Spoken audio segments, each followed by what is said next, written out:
prayer will, but there's prayer for peace, and then there's warfare.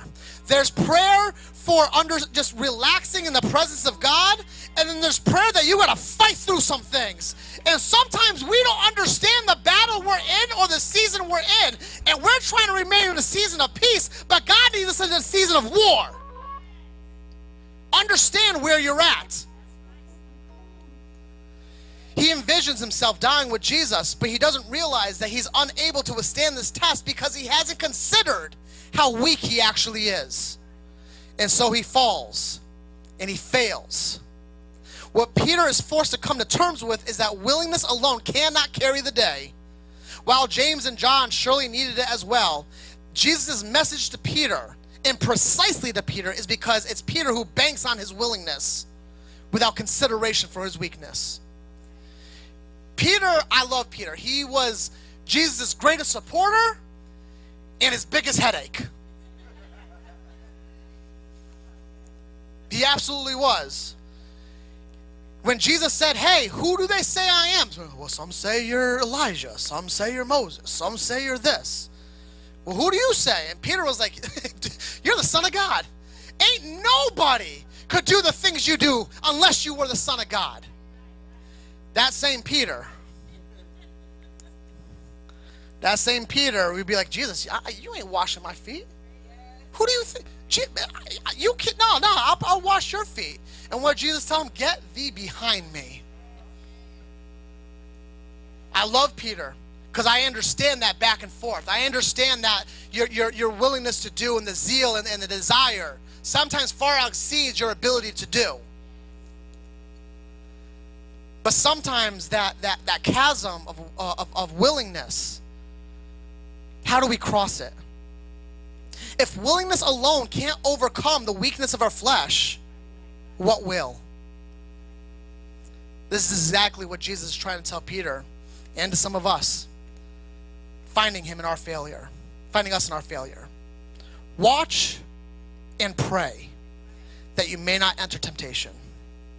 This is Peter's only hope. Since the spirit is indeed willing, but the flesh is weak, Jesus continues, be on guard and pray. Because while you desire to stay faithful to me, you don't have it in you. Let's talk about it real for a minute.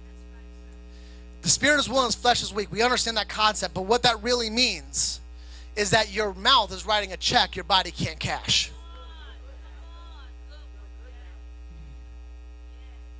Let's be honest. And I can speak for myself. It's easy to talk a big game, especially when you got the gift of gab. I promise you, there's very few people that can talk like me. God broke the mold when he made me. I know that. So I understand writing a check you can't cash. We're no different than Peter. We have too high of a view of our ability to see, we have too high a view of our own ability to see our will to fruition, and too low a view of our flesh that it gets in the way of doing so. We have a spirit level zeal, but a lack of flesh level moxie to carry it out. And in light of this, Jesus calls us to one thing: stay awake and pray. Are you praying? Are you seeking? Are you asking God for how do I get over my weakness? Isaiah wrote that they that wait on the Lord shall be renewed in their strength. What strength are we talking about? Because I know my strengths. God, I don't need you to help me in my strengths. I don't need you to do certain things, but where I'm weak, Lord, I need you to come through in those areas. Lord, I can't do this part right here. I got this part right here. I can take care of it, God. This is the possible. I got the possible. This part over here, I need some extra oomph. I need to be elevated. I need to be brought up.